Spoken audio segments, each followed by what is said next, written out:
Historians are expecting a third Antichrist.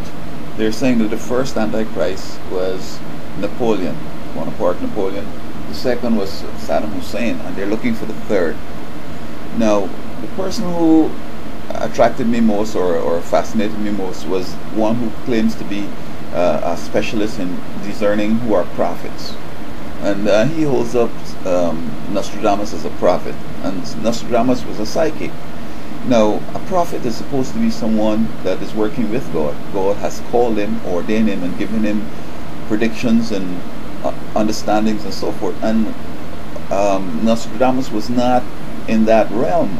He was a psychic. He was a Satanist.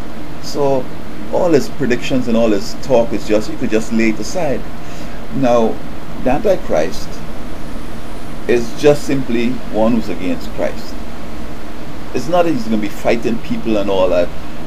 Look, the primary Antichrist is Satan. And the person who the Bible is referring to, it's an office. And whoever assumes the position is Antichrist. This organization has vowed to be Antichrist. And if you go into history, you'll see this organization has killed the Christians. People who are godly, they kill them. And this is the point. So the Antichrist, in the final analysis, would be galvanizing the world to fight God, not necessarily to fight amongst themselves. The point is that Satan is using the Antichrist to accomplish his work on earth. As a spirit, he can't do the things that needs to be done. So he has to have a medium, a person here. And this is the whole point. So the Antichrist has been around for the longest while. And I don't want to get too specific because the Antichrist has so much power. They're talking that the Antichrist need a big army, need a whole bunch of money to be able to pull off this trick on the world. But he doesn't have to have that. He has agents who have infiltrated all the intelligence organizations, all the governments, and he's going to use them to do his bidding.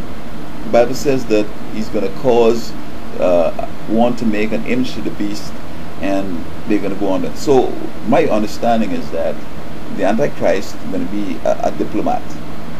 He's going to be able to get things done. He's going to be able to have people speak in his speak and walk in his walk. And this is the bottom line. So Saddam Hussein was not an Antichrist. Napoleon was not an Antichrist. The Antichrist is going to, the Bible says, he's going to change times, think to change times and laws. Times that, in other words, the Bible says that the evening and the morning were the first day. Anybody who tries to tell you that the day starts different might be Antichrist. And then also, God has the 10 Commandments and many other laws in the Bible. And when people come telling you, or an organization comes telling you that this is not truth and this is not truth and whatever, and substituting their own views for what God has said, those people are Antichrist. I remember while I was in Jacksonville, God says that here are clean meats and here are unclean meats. And this lady, she's trying to say that she's going to be able to bless this pork and make it clean.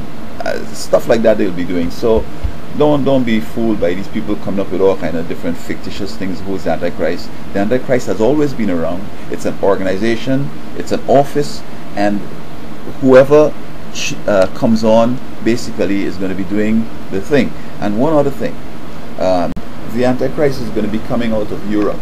That's all I will say.